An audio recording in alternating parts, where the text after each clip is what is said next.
Hi, this is Regeline Sabat, also known as Gigi. You're listening to Walk With Me podcast. My guest today is Justin Crane. Justin Crane is an actor, author, philanthropist, and suicide advocate. He was raised in the hood and he has transformed his life. Now he is helping other people do the same. Welcome to the show, Justin. Thank you. I appreciate you. It's an How are honor to you? have you today. Fantastic. Now, tell us more about you and where you're from. Okay. I'm from San Antonio, Texas. Had a bit of a rough life, as you mentioned. Had to overcome a little bit of adversity in my life when it comes to living in Section 8 housing and projects, I guess you could say. Project housing is no fun walk of life, I assure you that. Saw a couple of people die right on my doorstep behind bad crack deals and things of that nature.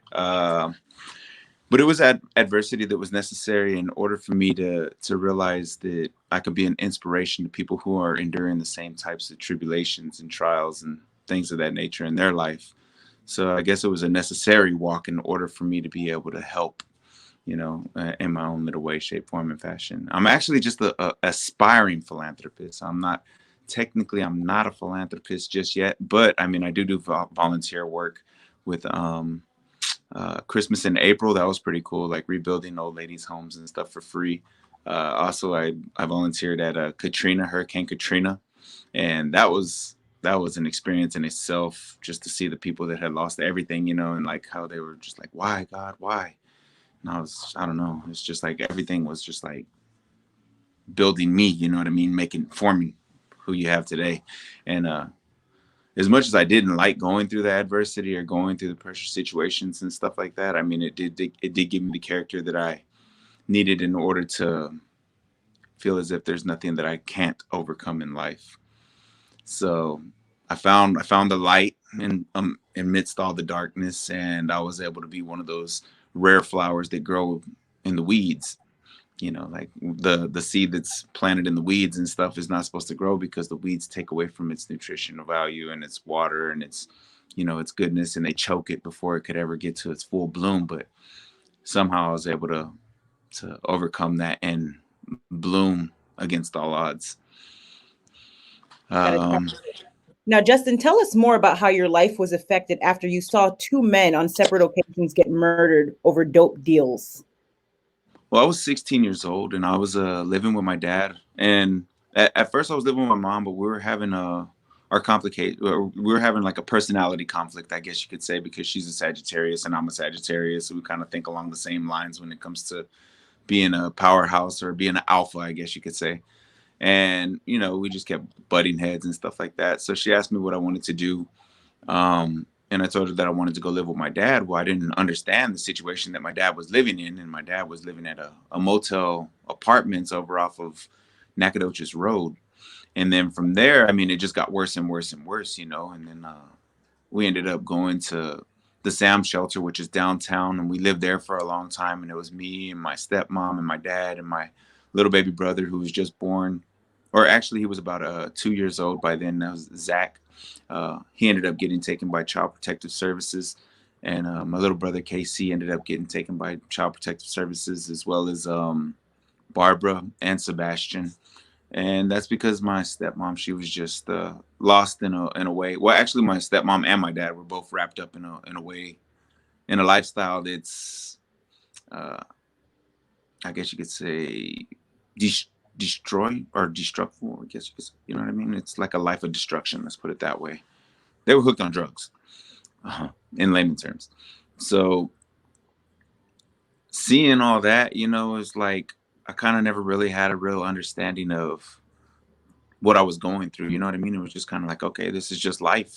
Like this is how it was. This is how the cards I drew, I guess you could say. So I guess I'm gonna just have to work with the cards that I've been dealt. And then we get to the Sam shelter, and then golly, what do they call them? The lady, she sends you somewhere. You know what I mean? I have it right on the tip of my tongue. She's a caseworker. She's a caseworker for Child Protective Services and for Sam shelter. So our caseworker comes in and she says, "Hey man, I got y'all a place. It's in the Section 8 housing. It's project housing, and that's going to be in Sutton Homes. And your son will be going to Sam Houston." Sam Houston High School. So I mean, that's like a real rough neighborhood, and it's like right next to Wheatley Courts, and a lot of people. It's kind of equivalent to, you know, Compton, or like you know, like one of those rougher areas. It's kind of like, it's guns, drugs, drug dealers, dope fiends, pit bull fights, shooting dice on the corner every night, gunshots every night. The cops don't go in there uh, unless there's like, they don't want to go there. Let's just put it that way, because that's like a good place to get shot. So I was inside, and I was hanging out, and my dad, he's in the living room with my stepmom, and then I heard these two guys out arguing right outside our doorstep. So I go outside, and I was like, I'm like right at the doorstep, and I'm listening to the argument, and the guy pulls out a gun and just like pow pow pow pow pow. He's like, "Yeah, you want to burn me?" And I was like, "Oh Lord!" So my dad grabbed me by the back of my neck, and he pulls me in the house, kind of like Lion King, you know what I mean? Like when Mufasa grabs Simba, he's like, "Get over here," and he's like teaching me the ropes of the ghetto and stuff. So he's like, "You don't know nothing, you didn't hear nothing, you didn't see nothing." I was like, "Yes, sir."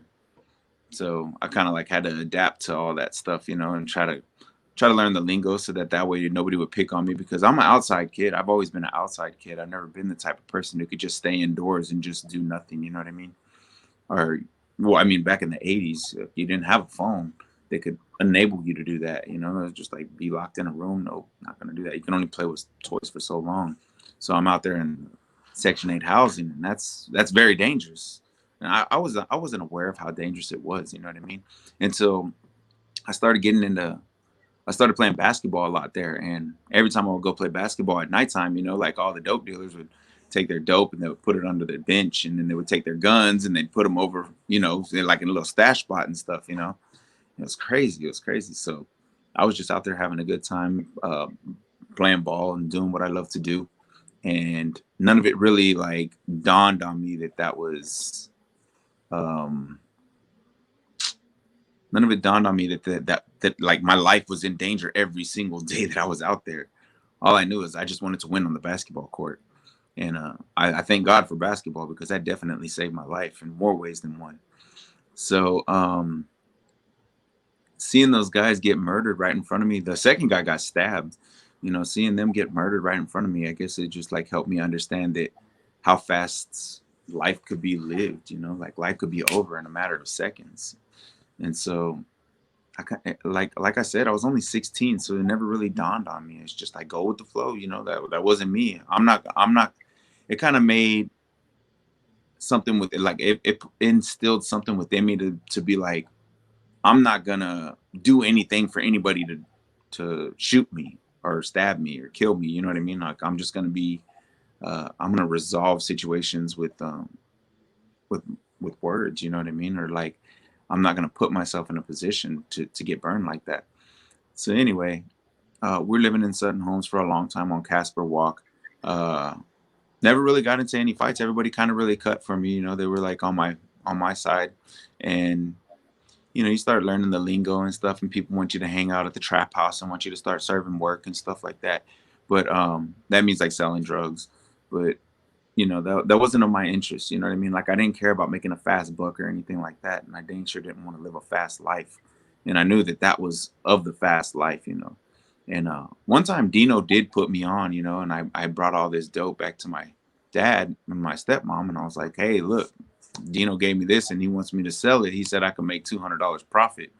And he was like, my dad was like, "You're not selling that crap. Give it to me." And then they smoked it off. And so he paid for it and all that other good stuff. But I mean, like, I had got a really good deal on it. I guess that's why he did it. So my dad and my stepmom smoked up all that dope, and that was like kind of like, my sign to never get lost in the dope game, I guess you could say. So I shunned that, and I shunned that on account of my dad. And then I ended up going to TYC. I had went into a bargains flea market, and my stepbrother, or my sister's first baby's daddy, I guess you could say, you know what I mean? Like her baby dad, he dared me to steal something from there. So I stole it, and then I ended up getting on probation. And then while I was on probation, one night my dad was just like, "Hey man, You want to go with me and Emily to the store because they ran out of money and they didn't have any more dope and they wanted to get some more crack. So they were like, I'm going to go to the store real quick. We're going to call up one of Emily's guys and see if he'll spot her some money because she was a stripper. So he was like, all right, cool. Yeah, just come and get the money and I'll spot you. I'll spot you whatever you need. And then, you know, whenever you go back to the strip club, you could just give me a free dance or something like that. So I didn't want to go, you know, I was just like, heck no, I don't want to go. My dad was like, well, let me put it to you this way. We're going. So he borrows my uncle's car. And he's not really my uncle, but still, he's like my uncle, you know, like they're brothers. So we borrow his car and we drive. He makes me go with him. And we don't have, we didn't pack anything, you know what I mean? He's just like, we're driving, we go get the money from her guy. And then he says, you want to go to East Coast or you want to go to the West Coast? And I was like, man, you must be really drunk, because he was drinking Mad Dog 2020 at that time, you know, and he was already like 1.5 deep. And I know about Mad Dog 2020. I was like, oh. So he was like, you want to go East Coast or West Coast? And I was like, well, we got like $20. There's no way in heck we could do that. But he was like, East Coast or West Coast. So this was during Pac and Biggie, and I was more of a Tupac fan because I liked the light that he was preaching and stuff like that in his own little way. So I said West Coast. So he looks at Emily and he says, West Coast? She said, yeah, I'm good with that. But neither one of us took him serious. So shoot, he stole my uncle's car and we drove out to Dallas and we went to go talk to my aunt. And she was rich because she had married like a doctor or something, like a neurosurgeon or something like that. So she had like a whole bunch of money. So we went and stayed there for a night or two. And then I guess my dad borrowed like $375 from her. And that was supposed to get us to California. But that wasn't the case, you know what I mean? Because that's nowhere near enough money to sustain a trip of that nature. So he ends up giving me this, like, I guess you could say, a way of making money, you know what I mean? Like, this was back in like 96, 95. So he says, we're gonna go to California, but we don't have money. We don't have no way of making money or anything like that. So you're gonna go into Home Depot and you're gonna steal this cold water cartridge valve and you're gonna steal a 360-degree swivel. And he went and took me in and he showed me what parts were which. And I said, okay. And so I went in there and I took him and I brought him back out to him. Well, he had a master plumber license. So he would take the parts back in and he would get the money back, cash back. And they would do it like 3 times. So on the way walking out of Home Depot, he grabbed the Home Depot newspaper, and on the back there's like a little box and it has like a whole bunch of little orange dots. Well, those are all the Home Depots in that city, in that area. So we went all the way to California on that. So that's going to be part of my philanthropic efforts too. I'm definitely going to give back to charity of their choice whenever I get around to prospering. But we went all the way to California on that. It took us like about 3 months or something like that, you know, to go from San Antonio to California. And by the time we got to Oakland, you know, like we got to Oakland and that was a real trying time for me. So he asked me whether I wanted to go to Disneyland or whether we wanted to smoke crack, because that's basically like by then, like I was already in with him and he let me smoke with him and stuff like that. You know, he let me start doing drugs with him. And so I was like, okay, so like we were just like a 3-man team, you know, like all the kids were already taken by the Child Protective Services, and it was just me, my dad, and my stepmom, and so all of us just were like we couldn't find drugs, but when we did find drugs, then it was like boom. I mean, I was finding marijuana the whole time, and I was smoking with my dad the whole time, and so it progressed. You know what I mean? He was like, "You ever smoke this?" And I was like, "No," and he was like, "You want to try?" And I was like, "Sure." But I don't see why not. And so I started burning with them and stuff. But they were on some, like, I don't know, they were geeking out and stuff. And I was just like, this is crazy. Like, you know what I mean? Like, it's out of this world. So we get to Oakland and he asks, well, you want to go to Disneyland or do you want to smoke? You want to get some rocks? And I was like, I want to go to Disneyland. And then Emily was like, oh, well, I want to smoke rocks. And then he was like, well, we're going to smoke rocks. And I was like, that's the first time you ever taken anybody's side over me. You know what I mean? And there's like, Like I didn't understand it. I was like, what the like was the drug more important? Was her decision more important? Because he had never taken anything over me ever in my life. You know, he had always ride or die for me. My dad for his son, you know what I mean? And so when he took her side over mine that night, I was just devastated. So I was like, you know what? I was like, I'm thinking like maybe I'm just gonna like I'm gonna kill myself, you know what I mean? And this was about the time when Snoop Dogg had a song out. And he was like, my little baby boo boo took a pencil in his neck. So I had a pencil, and it was reflecting the light. Like the light was just reflecting on the tip of the pencil. Like it was like a power in it, you know what I mean?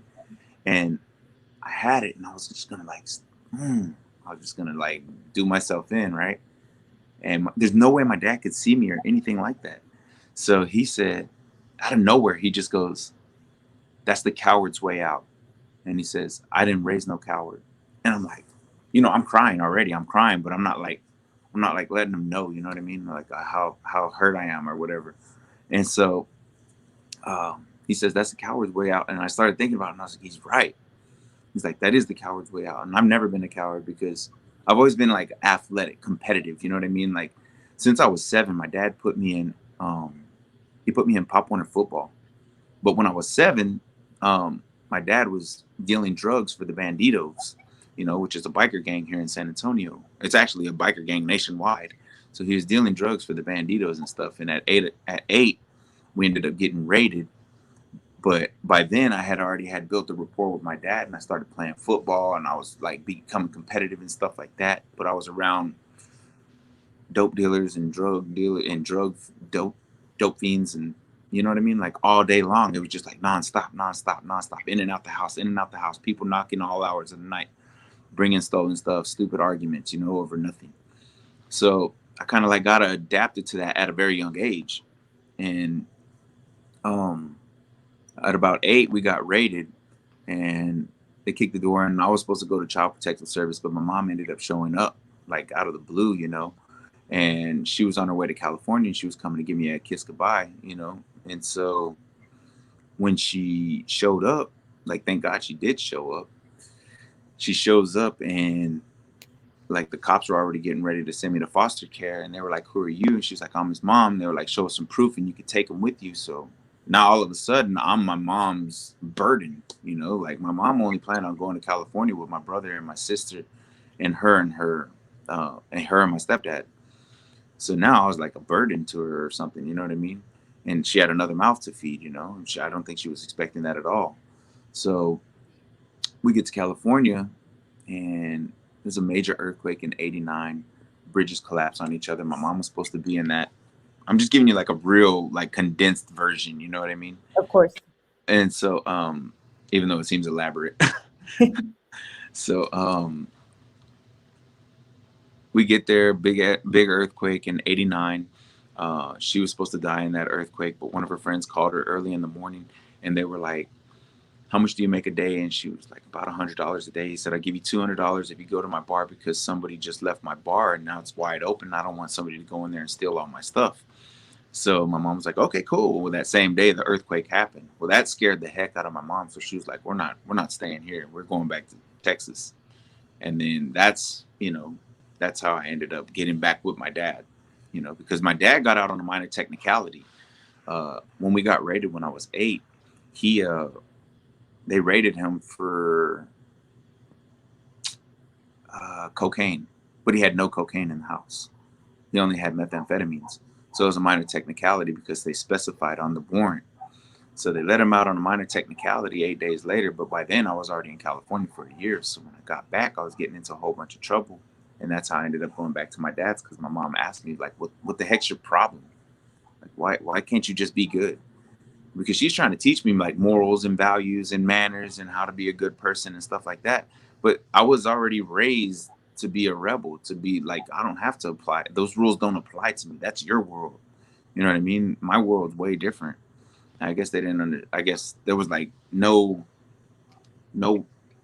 middle, you know what I mean? There was like no neutral ground, I guess you could say, between my Yes, mom sir. and I. Now, Justin, tell us more about when you push yourself to near death by trying to OD, and what is your message to folks who are considering suicide to not do it? Well, That's later on down the line as well. So Amber says hello. Hello, Amber. Amber. So yeah, that's way later down the line, you know what I mean? That was after I had given up, you know, because like all the people that I felt like they loved me and stuff, they had ended up passing away, like my grandma and my dad. And you know, like I had already lost my brothers, and I didn't feel much love coming from my mom or anybody that I love now or anybody that loves me now. So anyway, um got to about like 25 years old, and at 18 that's when I kind of like got tempted by the devil and stuff, because I was still doing all that dirt. Like after like my dad, once he put me in at 16, I ended up going to TYC, which is Texas Youth Commission. And I went there and I got some real good values, like some real good knowledge when it comes to like empathy and the reason not to hurt people and stuff like that, because there's extended victims, you know, like it's like when somebody hurts somebody, they're not just hurting that person, you know what I mean? They're actually hurting their mom or their whoever's paying the financial situation or their kids, because now they have less money.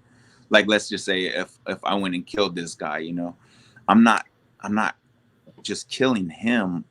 Like he dies, yeah, but also his mom doesn't have a son, his dad doesn't have a son, his brother doesn't have a sister, his brother doesn't have a brother, his sister doesn't have a brother. So you know, they teach you empathy and they teach you how to put yourself in somebody else's shoes, and they teach you the reason not to hurt other people, which is like because there's extended victims that suffer from your foolishness. So that was awesome. And then they teach you like the reasons for being like a law-abiding citizen, so that you become a productive citizen in society, or with hopes of becoming a productive citizen in society. And let me see. After that, after TYC, see, because all this stuff led up to that. You know what I mean? And it can't like I can't just like tell you this without having this part of it. So, Of course. Justin, tell us more about how important your relationship with God is to you. oh yeah, that's wonderful. That's the reason I'm still here.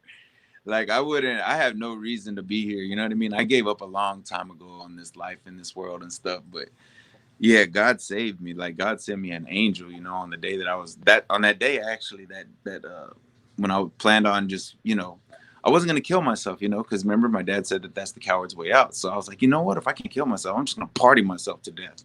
So I went on this like ridiculous binge, you know what I mean? I was going out and I was binging for like 3 days straight, staying up all night, all day, all night, and then you know just doing coke and stuff. And I was like trying to kill myself by playing basketball at the same time. So like I would go on a 3 day binge and then I would go play basketball without any sleep at all whatsoever. You know what I mean? For 3 days. And I would see my heart just boom, boom, boom, boom, boom. And I was like, oh, I'm gone. I'm gone. I'm gone now. I was just ready to go, you know. But God had other plans for me and stuff. So one night I was really pushing the limit. I'm really, really, really, really pushing the limit. Like I was like, this is the night I'm going. You know, like I was determined to go. So I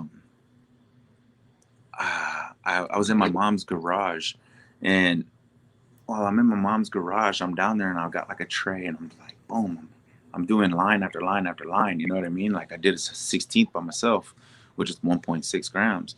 And I called and I didn't have that much money. I only had $20, but the dude was like, don't worry, I'll give you a 16th. It's like he was Satan, you know, like Satan wanted me to go. And I was like, yeah, I'm ready to go. Let's go. So I was like, I got $20. He's like, I give you a 16th. I was like, okay, cool. That'll do the trick for sure. I was like, I'm sure I'll die off that. So I get it. And I'm downstairs and I'm chopping up the lines and stuff. But I'm the type of person that doesn't want my brother to see that, because my brother's 2 years younger than me. And he was here at my mom's as well. And so he he come downstairs for no reason. And I'll burn trees with him and stuff. You know what I mean? Like I smoked weed with him back in the day. But like I'm chopping up those lines, and when he came through the door, I was like, oh, you know, like I started like hiding my stuff, you know, and I cover it up, and I was like, what's up, bro? But I'm sitting in the pitch dark, you know, pitch black, and he's like, what you doing? And I was like, just chilling, bro. I'm just chilling here, you know. I got this big old sweet, you know, and I pulled out a blunt, you know. I rolled up a whole bunch of Reggie in it, and I was like, man, you wanna put this in the wind? And he was like, yeah. So he comes, like he walks over to where I'm at, and then he walks outside of the garage and he sits in the light and there's two chairs in the light, and I'm sitting in the dark by myself. And like, I didn't think how much that was gonna play an effect, you know what I mean, Of to course. towards the end. But it played a major effect because he sat outside in the light. And so my brother is like, he's ADHD, you know what I mean? So he'll just like ramble, you know, he'll just make noise, you know what I mean? He doesn't even have like, he doesn't make points sometimes. Like he'll just keep going and going, like he's all over the place. Kind of like me right now.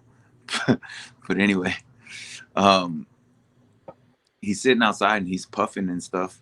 And I'm just like thinking, like, man, I'm gonna die because I can see my heart like pumping out of my chest just ridiculously, like boom, boom, boom. So I was like, it's gonna pop any second. I was like, yes, that's what's up. Like I don't want to be here no more.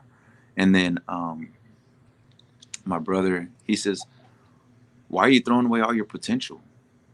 He's like, don't you know how much work you could do? And I'm like, what the hell? I was like, what are you talking about, bro? It's like you're tripping me out right now. You know what I mean? And he's like, he said, everything that you've gone through and all the stuff that you've endured and stuff like that, it makes you an inspiration to people whom are going through the same stuff. And I'm like, my brother's not on this level at all whatsoever. You know what I mean? My brother's on stoner level. Like, hey man, what's up, bro? Let's smoke and eat some Cheetos, dude. Like he's on that kind of level. He's not on some, like, I don't know, light like that. In my opinion, like at this point in our life, he wasn't. Now he's more enlightened, you know what I mean? And he's more intelligent and he has a better way of presenting things. So he says, he's like telling me all these stuff. And I'm like, Josh. And he's like, no. And I said, what? And he's like, Josh. I said, Josh, bro, like, is it? I was like, what's up? And he's like, it's not me. He's like, who do you think it is? And I was like, Dad? And he's like, yeah.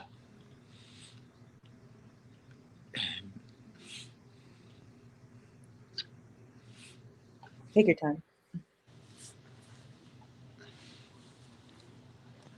So, ooh, Take your time. yeah. Mm. I Anyway, appreciate you keeping it real. yeah.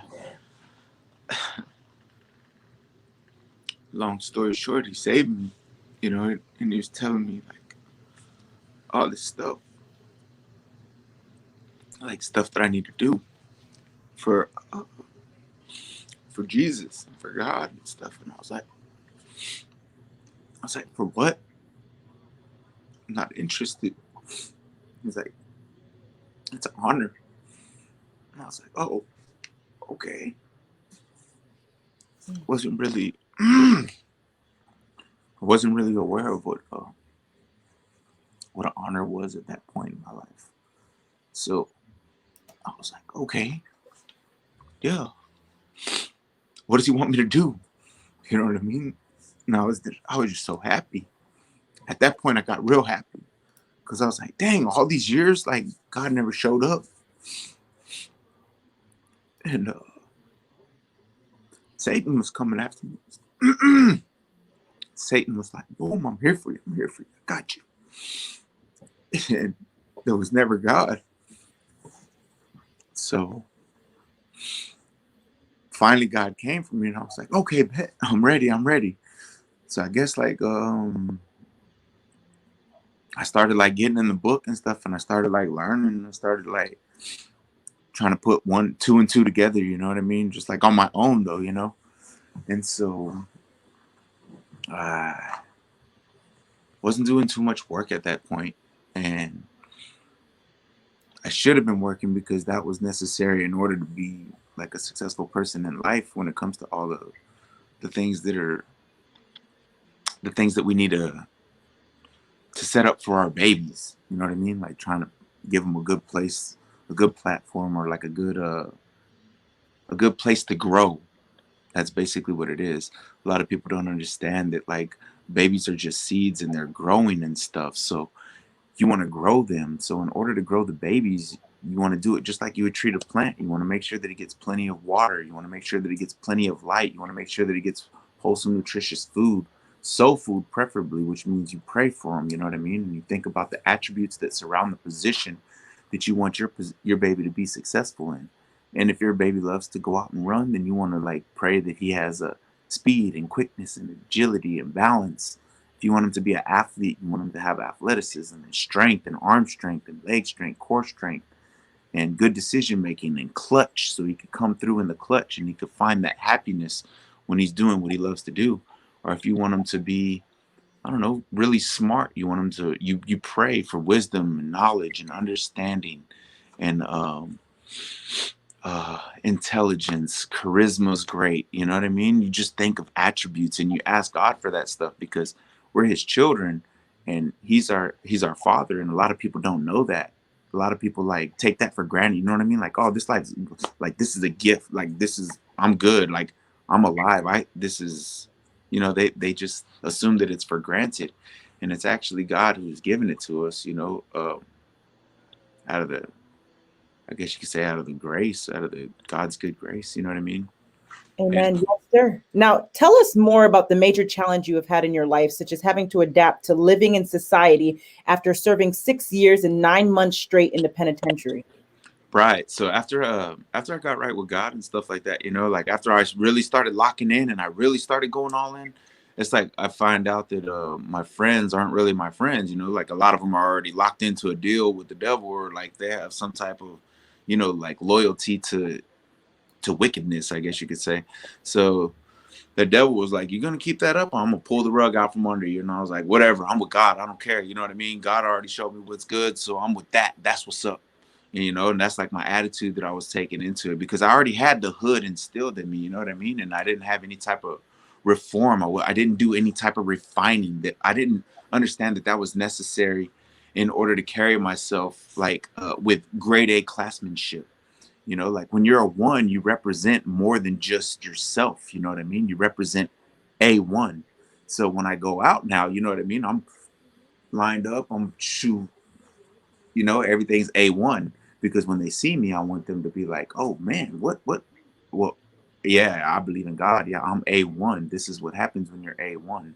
You know what I mean?" And when they see a evil, they see dark, beady eyes or bad intentions, they get the wicked or witchcraft, or the demonic intentions, I guess you could say, and all those other schemes that are part of this world. And that stuff is like honoring the devil. And I do the exact opposite. I like, if that's to honor the devil, then I want to honor God.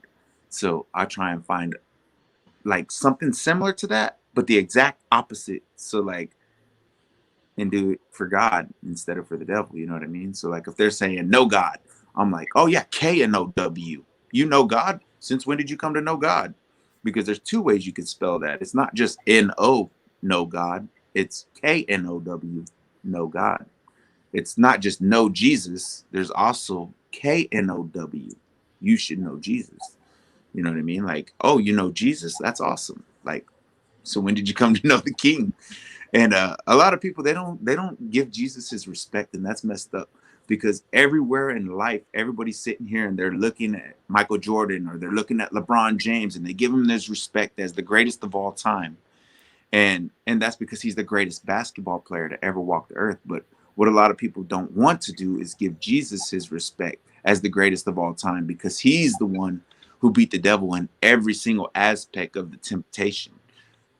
And I kind of avoided your question and I got a little bit off track real quick, but that was necessary in order for a victory within somebody, somewhere, sometime. So back to your question. I'm sorry, what did you say? What was the question? Well, I want to move into the next question here. It ties into it as well in regards to your greatest accomplishments in your life after being in jail. Oh, okay, yeah, that's where we're at. So the devil pulls the rug out from under my feet, and I end up going to the penitentiary. It's my first felony ever, and it was for intoxicated assault because I was drinking and driving, and I got 6 years. I got a 7-year sentence, and 6 years 9 months. I made sure they took off the non-aggravated charge, so that way I didn't have an aggravated charge, and then I'm already saved. And I guess that was like the devil taking me into the devil's den to see whether I could stand tall in that type of situation. And boy, I went in there and I shined. Went in there and I was like the only white dude playing basketball on the all black basketball court. You know what I mean? And they were my brothers. And I stayed Solano, and the white supremacists were trying to get me to join their white supremacy stuff. You know what I mean? And I was like, look, man, my mom's Hawaiian, my sister's Hispanic, my little baby brothers are half black. I was like, nope, you got the wrong one. They were like, well, you're 6 foot tall and you're white and you're athletic. I mean, we could just overlook this. And I was, nope, not gonna happen, Bobo. I'm not with that foolishness. You know what I mean? I'm not like with that tunnel vision, you know. And that's like a whole bunch of white supremacist people were trying to get me. So like get me to join their white supremacy thing just because of my complexion and stuff. But I was like, bro, it's like my whole family's diverse. It's like that's not gonna happen. So anyway, I'm in there and I had to fight. I had to fight one too because of that. He was like, "Oh, you think you're too good for the brotherhood?" And I was like, "No, man, it's not that at all." He's like, "Whoa, I want to look at you one time." All right, cool. So beat him up, got my respect, and everybody like showed me love after that. You know, like I didn't have to fight anymore after that, so that was awesome. Because going in there, you don't know what the hell's going on. It's like pressure situation. It's like you're green, and all I knew was I'm an '80s baby, so all I knew was American Me and Blood In, Blood Out. You know, the movies, you know, Blood In, Blood Out and American Me. I don't know if you ever seen either one of those movies. The one with Miklo and, you Of know, course. yeah. Yes, sir. So it's like, I'm going in there. I'm like back against the wall, you know. Yeah, not happening. I will kill. We're fighting to the death for this booty. So anyway, it's not like that at all, though. You know, it's just a whole bunch of hood brothers in there at the same, and you know, a couple of random okey dokes and mama's boys and stuff like that. And then there's like a whole bunch of people that you really don't want to mess with. You know, like people that run the mafia, that run the families, or you know, that run the Aryan Brotherhood or the Aryan Circle or the Black Disciples or the Bloods and the Crips. Like you don't want to mess with any of these people. You know what I mean? Because it's like you could get killed in a matter of seconds. You can get murdered. And not only that, like it's so crazy that when you're in there, you have to literally take your address off. Whenever your mama sends you a letter or something, or like somebody of your family or your homeboy sends you a letter, you have to literally take the address off as soon as you get it so that they, you know, so that's not laying around. Because if one of those guys know the address to your place, like they got you. They got you by the, you know what I mean? Yeah. So it's something that you really have to adapt to, and you have to adapt on the fly. And man, it was crazy. I wouldn't recommend prison to anybody. But although I did luck up and I went to a prison entrepreneurship program, and that was one of the best things that could have ever happened to me in my whole life, because 275,000 inmates, they apply for that stuff, but only I believe like 125 get accepted. And so I go to prison entrepreneurship program. They show me how to run a business plan before a board of investors. Excuse me, before a board of investors, and they show me the importance of professionalism and carrying yourself like an intelligent human being and how to become a productive citizen in society. And they do a good job of teaching you about like overhead and cost of goods and niches in the market and you know, competitive advantages and having competitive advantages and being able to like run the numbers that are necessary in order to take your business plan before a board of investors. And then once you get that, you know, once you get that opportunity, then it's your time to shine. And they also teach you you know, like how, the importance of a jingle and things of that nature. It's like a business course. And the people that you're around are freaking millionaires. You know what I mean? They're like people that have graduated from Harvard, from Yale, from Brown, from um, Cal Berkeley, Baylor. A lady from Baylor, actually, she helped me with my business plan. And I did my business plan on solar shingles. You know, I wanted to take the coffins, you know, because that's what I knew, that like you put a coffin on the house and that's like your solar panel or whatever. I wanted to do solar shingles. I wanted to make like literal shingles solar power, but they said that my it said it wasn't feasible because it jeopardizes the integrity of the roof. Uh, but now they have solar shingles. Go figure. So, anyways, going to prison, yeah, that was like the devil pulling the rug out from under me, but I handled it like a champ. And when I got out, you know, I was a stud. So a stud on the basketball court. Like I went in at 169 and I came out at about 210. And, you know, 6 foot 210, getting out of the penitentiary, 7 years, trying to get a job was dang near impossible. Because, you know, like you go in, you go put in a job and they're like, you know, you're 6'1" and you're 210 pounds. You're a pretty big guy. You know what I mean? And you go in there and you have a criminal record. They're like, have you ever been in the penitentiary? It's like, well, I just got out of the penitentiary. I actually served 6 years, 9 months. So like most people, most businesses are like, shoot, we don't want that problem. Like, what was your charge? And it was like intoxicated assault, which doesn't sound like what it is. It sounds like I went on a drunken rampage or something like that. You know what I mean? And you Like, didn't. no, not at all. I was drinking and driving and I crashed and I didn't even hit anybody. I rolled my SUV because I went. It wasn't even my SUV. It was actually a friend of a friend's SUV. So I got in that SUV and they wanted me to take this guy home. So I was like, okay, cool. So when I was taking him home, I went to the right, and then when I cut back left, it was like I was supposed to be going 35 miles an hour, but I was going about like 50. And the SUV rolled over 3 times, and we were upside down in a culvert. And he must have hit his head and got a concussion. And he had already got beaten up at a party before the party we went to. And he got hit in the head with a crowbar. So I think he had a concussion on top of a concussion, which could be near fatal. And so they were waiting for him to die in order to give me intoxicated manslaughter. But he snapped out of his coma within like 30, 60 days. I can't remember. But And they gave you 6 years, correct? yeah, they gave me 7 years. I actually signed for the 7 years because my lawyer, he told me, well, if I could get you 7 years non-ag, you've already done 12 months in Bexar County, then all you have to do is 13 months. You know, so you'll get your back time, which is 12 months. You'll go to TDCJ for 1 month, and then you'll come back out, and it's basically like doing a turnaround. So I was like, okay. So I signed it. Well, I didn't know I was gonna have to do the whole 7 years. You know, I did 6 years, 9 months, and then I had 3 months to go, and then they finally gave me parole. And they did it right at October 29th, 2013. So I go in February 2nd, 2007, and I get out October 29th, 2013. So I go from a Nokia phone to a smartphone. You know what I mean? It's like a totally different ball game. This is like out of this world. I'm like, what? And I don't know what LMAO means, and I don't know what LOL means. And people are like, what the hell? Like they're texting me this stuff. You know what I mean? And I'm like, what does that mean? I was like, what's SMH? Like, where the hell have you been? It's like, I kind of don't want to discuss that. You know, like I felt like demoralized, or maybe I felt like um you know what I mean? Like I was subject for criticism if I was to say something of that nature, you know what I mean? So it was like something that I would prefer to just forget about, you know, like I'm back out here now. Let me get to work. Let me go start making a living. So nobody would take me. So I ended up having to go to Burger King, and then that like killed me, you know, like it was impossible. It's like it was impossible for me to get out of the hole that I had dug for myself. Plus, in signing the parole for 3 months, I had to take on the $18,895 restitution.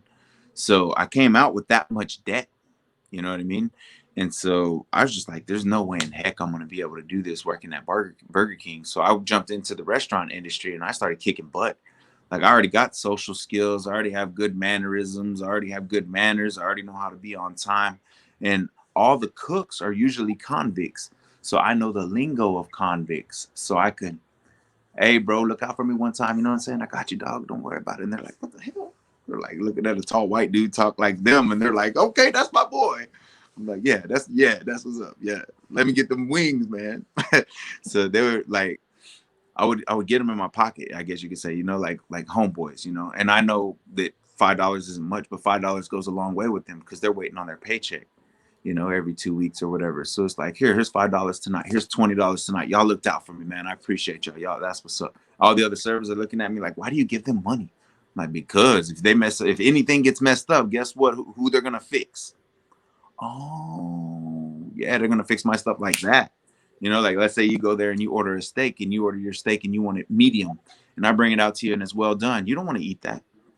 You know what I mean? So I grab your steak and I take it back to my kitchen and I say, hey man, this is supposed to be medium. Oh, JT, my bad, bro. I got you. Don't worry about it. Here you go. And my steak comes out super fast, and you're like, But you're expecting to wait 20 minutes. All your family's supposed to be done eating and stuff like that. And then you get your steak and it's like, it's just like not a good experience. But I'm able to fix that mess up in a fraction of the time of everybody else because I've already built rapport with my kitchen staff. So anyway, You're truly a warrior, Justin. Now, what is the absolute best change that you would love to witness in your lifetime?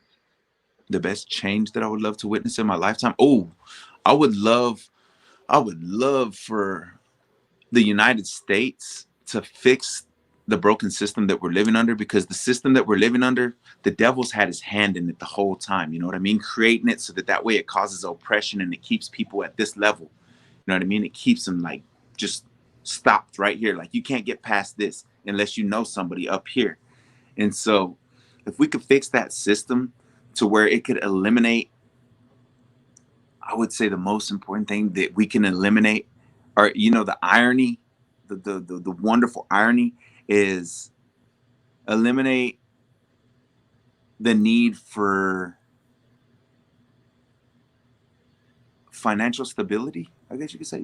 Like so that nobody on earth or nobody in our nation will ever have to even contemplate selling their soul for money, because that's what the devil's like dangling over everybody's head. You know what I mean? Money, financial stabilities. Like he's trying to like, here, you want to taste that lavish lifestyle. You want to taste that lavish lifestyle. Just let me get your soul. And that's a gift from God. You know what I mean? And that's what gives you the ability to beat the devil. But the devil wants that for some odd reason, and I don't have an understanding of why he's so interested in collecting souls and stuff like that. I know that sounds far fetched, but trust me. No, great point. Now, what is your main message to the next generation, Justin?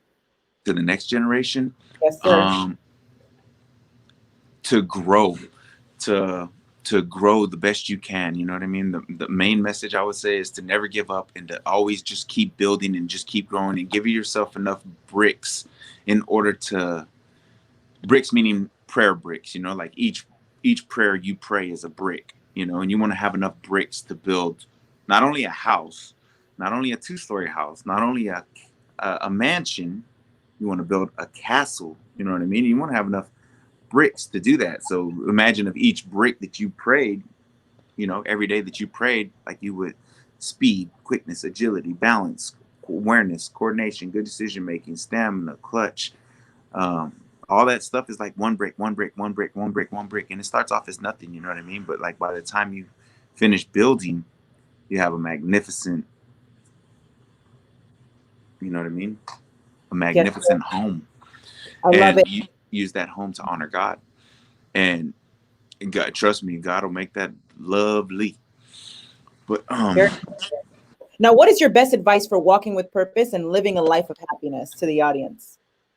oh, living a life of happiness. Okay, I would say the best way to obtain happiness is to go find a spot where nobody could bother you, where nobody can interrupt you. You know what I mean? If it has to be out in the woods, just go out in the woods by yourself. I know that sounds scary for some people, but just find a place where only you could go, and then go reach out to God. You know what I mean? Like reach out to God, just reconnect with God. That's going to be that's going to be the most important thing we can do as a whole, as a whole world. You know what I mean? Like, because the devil's done set up so many dang smoke screens that everybody's sitting here afraid to go reconnect, afraid to get involved, or they're believing, or they're under the, it's to their understanding that they've already done such horrible things behind closed doors or wherever, whatever, that they're not worthy of going to God. You know what I mean? But none of this stuff even matters to God. You know what I mean? All that matters is that you come back to him. All that matters is that you finally find it one day, like you find a light, because we're stuck 2020. The devil's out here trying to fool people. He's really trying to depreciate our children. He's trying to depreciate. He's going after our kids next. And that's what's really messed up. That's another reason I stayed. I didn't want to stay at all. But then it was like, you know what? He's going after the kids next. And I was like, and he's like, the angel was like, everything that he did to you, he's going to try and do that to the kids too. Whether it's the knife that was to my throat, or whether it was the gun to my head, or whether it was the bullet that were flying by me. You know what I mean? I was a kid. I didn't know what was going on, but that was like the devil trying to get me, trying to get at me. You know what I mean? So I want to, I'm gonna give the whole game away. I'm gonna tell everybody what not to sell out for. You know what I mean? The bling bling, the born in it, the money ain't a thing, schemes, all that trash. No, don't sell out for that. Don't sell out, because it's a whole lot better if you keep it real. It kind of like speaks for itself. Like, would you rather be real, or would you rather sell out? Would you rather have a sellout around you, or would you have somebody who kept it real? That's like a no-brainer to me. You know what I mean? And it's like there's not as much dark, or like, or if the light's on, let's say while you're living your walk of life or whatever, and the light is on, then you could see things for what they are. And once you could see things for what they are, it's easier to walk around those dangerous situations, or those. It's easier to stay away from those dark-minded individuals who want to like tempt you into doing something that goes against your everyday code of ethics or values or morals, or you know what I mean. They try and like slide their way, and it's messed up, because it's even your family, even your friends. You never even know, like strangers. You never even know who's locked in with the wickedness. You know what I mean? So you have to start doing a way better job of perceiving who you hang out with. So I think that would be one of the most important things for our kids to know, is who they're hanging out with, because we go so long through life without knowing, like, damn, he was evil. He's the reason I was doing this and this and this and this and this. And I would have never done that, because it's not in human nature to be like that. You know what I mean? It takes counsel of the wicked to fool someone who's complete, somebody who's intact. It's like a counsel of the wicked. It's like an evil presence in the world that just like, there you go. That's where I want you. You know what I mean? And then we're just like, oh, okay, like we're just okay with being pushed down. And that's just not awesome. That's So right. It is important to make sure to have God first place in your lives for the audience that's listening. I'm gonna As a, say I'm gonna put so much money back into this. I'm gonna say I'm gonna even go to other nations, other countries, and stuff like that. And I'm gonna like volunteer if I have to. You know what I mean? And I'm gonna go save a whole bunch. I'm gonna motivate them. I'm gonna be like, look, man, if I did it, you could do it. Trust me. I done been to prison, TYC. I done been to Section 8 housing. I done been to SAM shelter. I done lost brothers to the state of Texas, Child Protective Services. I'm gonna be like, man, and I came out and I made it semi-professional, and I did it. I'm acting, you know what I mean? I've done acting on the side. I just did something for Stephen King's In the Death Room. That was pretty cool. Um, yeah, I got a lot of souls to save. So you know what I mean? That's the only reason I stuck around. Like all the materialistic things you can see here on earth, that's all been thought of. You know what I mean? Like anything you could look at and see here on earth, it's already been thought of, and it was actually put in the grass and dirt for us to find, as a way to show us like what's to come, the treasures that are to come in heaven. And there's not going to be an iPhone 1, 2, 3, 4, 5, 6, 7, 8, 9, 10, 11. It's already going to be at its best. You know what I mean? Can you imagine what this world would be like if God was right here with us doing the building? You wouldn't have no need for an iPhone 1, iPhone 2, iPhone 3, iPhone 4. And none of this money, this paper and metal, it wouldn't be hindering our, you know what I mean, our progress, or wouldn't be altering our decision making or anything like that. You know what I mean? Because there wouldn't be a need for money. It'd be like, here you go. It's free. It's free. There's plenty. There's plenty. Everything that we have, there's plenty of it to just give it. But people want to make that money. You know what I mean? And now you got to find a neutral way of saying, hey, man, but it's going to stop the business. It's going to stop the billionaires' money, their income. They're not going to like that, and they will send goons. That's just like JFK and MLK. You know what I mean? They were on to something. They had the light, and they were willing to make the sacrifice that was necessary in order for us to obtain victories, just like Jesus. Jesus was on, so on. He's the best one. He didn't fall for any of that foolishness. The devil was offering him all kinds of stuff to like sell out. He's like, nah, man, you're crazy. I don't need nothing on this earth. I don't need nothing from you. I don't need no bling bling. I don't need no amount of lavish. I don't need no amount of next born in it life. None of that. I don't need to come back. Why would I come back if I'm going to heaven? You know what I mean? Everything you see here on earth is made by man, women, and children. Can you imagine what it would be like if it was made by God? The Yeah. best, to the 100th power, to the millionth power, to the best of its everything would be to its best. So, got to keep people from selling their souls, or keep people from wanting to like be a part of the devil's allegiance or whatever. You know what I mean? Because that counsel of the wicked's been around so long, and it's been setting up this smoke screen that's so thick that none of us can like see through it anymore. It's like we're automatically stuck in this way of living, you know? It's like, oh, I go to work, I pay my bills. I don't think that's the way God wanted it. You know what I mean? And there's enough money in this nation in order to make a system to where our kids won't have to work hard like that, 8 hours a day. So you think about it, you work 8 hours a day, you sleep 8 hours a day, that's 16 hours. You're down to 8 hours. It takes an hour to get ready, maybe an hour and 2 hours for some people. Now you're down to 6 hours left. It takes an hour to eat. There goes 5 hours. You know what I mean? And it takes an hour to wind down. You got 4 hours left to do something that you enjoy to do. But hell, you're probably too tired to do it. So you just chill for 2 more hours. Then you got 2 hours before it's bedtime again. It's like they're taking the way that it's supposed to be. That's why kids are so amped up and wired. Like, let's go, let's go. It's daylight. You know, it's 10 a.m. No, it's not. It's 7 a.m.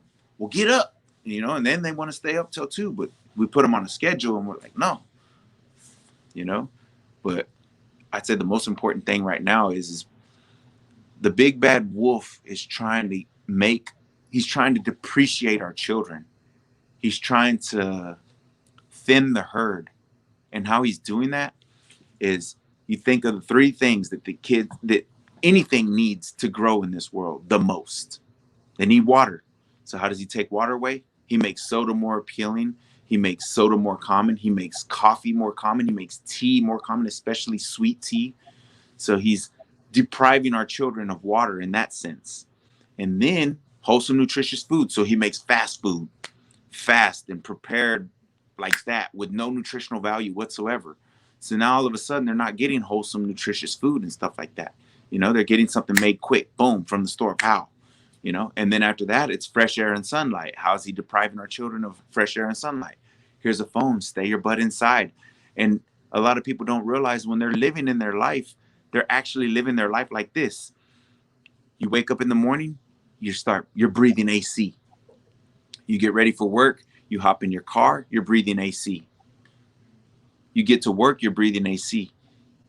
Same for the kids. They get in their bus, they're breathing AC. They get to the school, they're breathing AC. You know, you have like what, 45 minutes for rec. That's the only time you get fresh air if you come out. You know, you might go to the cafeteria and just stay breathing AC. You get off of work, you get off of school, you go back to the house, you're back in the house breathing AC. And a lot of people do that. Like 80% of their day is breathing air conditioned air instead of fresh air. And they're not getting any sunshine. They're getting whatever lights they have in their home, you know, because they feel like that's a safe place to grow.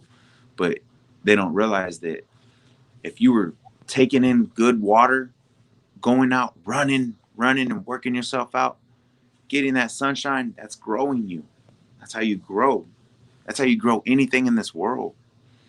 And a lot of people don't do that anymore because it's like they've made it so easy to just not have to, you know, not have to go outside anymore.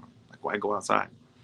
Because that's sunlight, and you need sunlight to grow. And don't you want your babies to grow, to be healthy and strong, so that way the devil can't make an easy meal of them? Because the darkness goes after the sick lamb.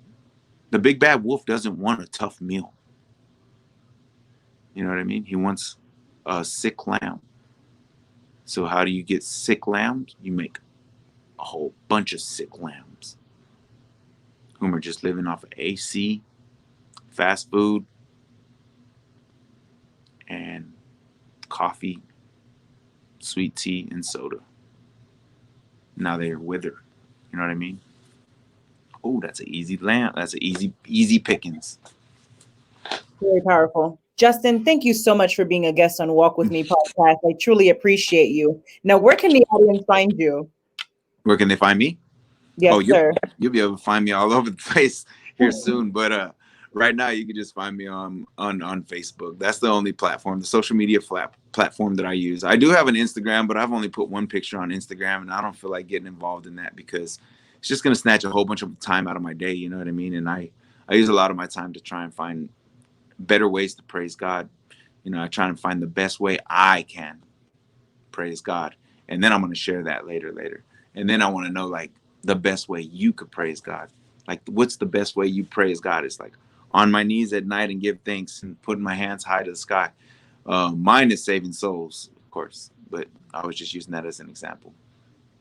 I love it. Ladies and gentlemen, make sure to check out Justin at Justin Terrell Crane on Facebook. And Justin, again, thank you so much for being a guest on Walk With Me podcast. You have a blessed day. Anytime. I love you. Love you.